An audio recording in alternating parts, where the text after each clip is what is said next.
తెలియజేసుకుంటున్నాం. ముఖ్యంగా డాక్టర్ మన పెద్ద ఒక రాజ్యాంగం బుక్ తెచ్చినాడు. అలా సభకి అది పరిచయం చేసినాడో నాకు తెలియదు, కానీ ఆ బుక్ తీసుకొచ్చి ఇలా పరిచయం చేస్తే బాగుంటుందని కూడా పెద్దానికి నేను ప్రత్యేకంగా జైలు తెలియజేసుకుంటాను. పెద్ద నువ్వే పీకరా రాజ్యాంగం బుక్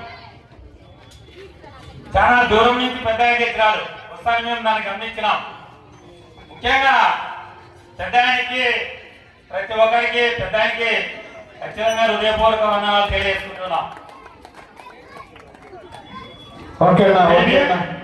ఇది రాజ్యాంగం. పూజారి బాలనరసింహులు గారు ఖచ్చితంగా గమనించాలా. ఈ రాజ్యాంగంలో ముస్లింస్కి ఒక పురాణం, క్రిస్టియన్స్కి ఒక బైబుల్, మన హిందువులకు ఒక భగవద్గీత ఇవన్నీ పొందపరిచి ప్రాచీన ఏకైక గ్రంథం రాజ్యాంగం. ఈ రాజ్యాంగంలో ఏముంది, మన పురాణంలో ఏముంది, బైబుల్లో ఏముంది, మన భారతీయులలో ఏముంది అనేది ముఖ్యంగా తెలియజేసుకోవాలా. ఎందుకు డాక్టర్ అంబేద్కర్ సారు అన్ని కులాలని ఏకం చేసి రాసిన గ్రంథం మన రాజ్యాంగం. ఇప్పుడంటే పాలకులైతే ఒక ముస్లిం సోదరులని బీజేపీ ప్రభుత్వంలో గ్రోధ అనే ఊరిలో కనీసం అంటే 100 మందిని హత్య చేసినది బీజేపీ ప్రభుత్వం. ఇప్పుడంటే ఈయన నరేంద్ర మోడీ సార్ మణిపూర్లో వేల మందిని హత్య చేసినది ఏదంటే ఒక బీజేపీ ప్రభుత్వం.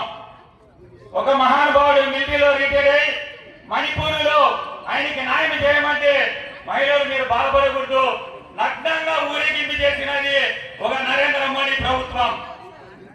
అటు ముస్లింలకు కానీ క్రిస్టియన్స్లకు కానీ మనకి భంగం కల్పించినది ఒక బీజేపీ పార్టీ. మళ్ళీ ఈ బీజేపీ పార్టీని మనం అధికారంలో తెస్తే బడుగు బలహీన వర్గాలకి అన్యాయం అవుతుంది తప్ప న్యాయం జరగలేదని కూడా ఈ మైకి ఎక్కడైతే వినపడుతుందో అక్కడందరూ ఇక్కడికి రాకపోయినా పర్వాలేదు, కానీ మీరు కానీ దీని గురించి ఖచ్చితంగా తెలుసుకోవాలని మీ అందరికీ తెలియజేసుకుంటున్నాం. ఇంకా మనకి ఓటక్కు ఏ విధంగా వచ్చింది. ఇంగ్లాండ్ లో ప్రభుత్వం పోయినప్పుడు మీకు డాక్టర్ అంబేద్కర్ సార్ ఒక క్వశ్చన్ వేస్తున్నారు. ఇంగ్లాండ్ వాళ్ళు, బ్రిటిష్ వాళ్ళు గాంధీ మహానుభావుని అడిగితే ఏమన్నారు ఆయన, మాకు చదువుకునే వాళ్ళకి వస్తే ఖచ్చితంగా ఓటక్కు ఇస్తామని చెప్పిన మహానుభావుడు గాంధీ మహానుభావుడు. పటేల్ సార్ అయినా ట్యాక్స్ కట్టే వాళ్ళకి ఓటక్కు ఉండాలన్నారు.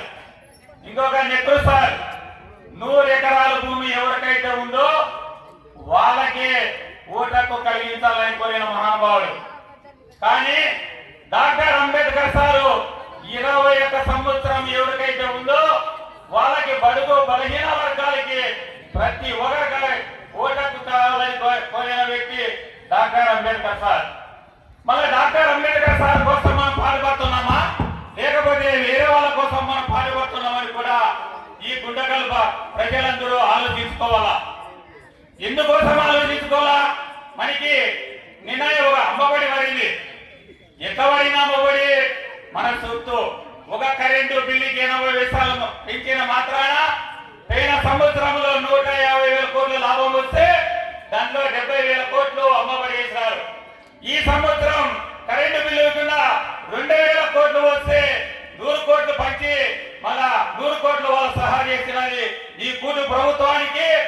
పెద్దగా చెప్పుకుంటున్నారు కూటు ప్రభుత్వం మాకి అమ్మఒడి వేసినాం మహానుభావులు అని చెప్తున్నారు, ఇంటికి ప్రచారం చేస్తున్నారు. ఏమి సొత్తిస్తున్నారా అని కూటు ప్రభుత్వానికి కూడా మేము తెలియజేసుకుంటున్నాం. ఇంకా మనకి రాజ్యాంగ అధికారం ఏ విధంగా వస్తుంది, కాపులకు ఒక పార్టీ ఉంది, మళ్ళా బాబులకు ఒక పార్టీ ఉంది, కమ్మలకు ఒకటే పార్టీ ఉంది. మన బౌద్ధులకు ఎన్ని పార్టీలు ఉన్నాయి అది మనం గుర్తించిన రోజు డాక్టర్ అంబేద్కర్ సార్ ఏ విధంగా అయితే బడుగు బలహీన వర్గాల కోసం పాటుపడి రాజ్యాంగ అధికారం కోసం మీ బహుజనాలంతా ఏకమై మీరు పార్లమెంట్ లేకపోతే మీకు న్యాయం చెప్పిన ఏకైక వ్యక్తి doctor Ambedkar sir. Kanshi Ram sir BSP party తెచ్చిన మహానుభావుడు. ఆ పార్టీ కూడా మనం కూడా ఖచ్చితంగా అర్థం చేసుకొని 2029లో మన కోసం కాంగ్రెస్ పార్టీ కానీ నిన్న ఢిల్లీలో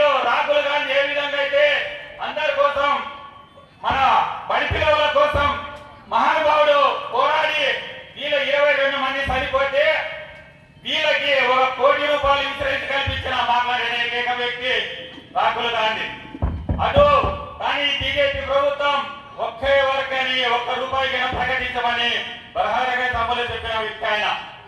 ఇంకా సార్ మొన్న 2022లో బీజేపీ ప్రభుత్వం మాట అంటుంది 404 సీట్లు వస్తే రాజ్యాంగం తీసేస్తామని. ఇప్పుడు రాజ్యాంగం తీసేస్తే కనుక మనం ఇంకా సభలు పెట్టుకునే అవకాశమే ఉండదు. మనం వచ్చి ఏ ప్రభుత్వం ఉందో ఆ ప్రభుత్వం వాళ్ళు సభలుకునే ఢిల్లీలో విధంగా జరిగింది ఆ విధంగా జరుగుతుంది. తెలుసుకొని జరగబోయే దినాలలో 29లో కనుక బీజేపీ పార్టీని దించకపోతే మనం అందరం చాలా ఇబ్బంది పడుతామని మీకు తెలియజేస్తుంటూ ఈ ఇచ్చిన అవకాశం ఇక్కడ ముందున్న పెద్దలకి ఇక్కడ ఉన్న అందరూ కూడా ప్రత్యేక జై భీమ్ తెలుసుకుంటున్నాం. జై భీమ్.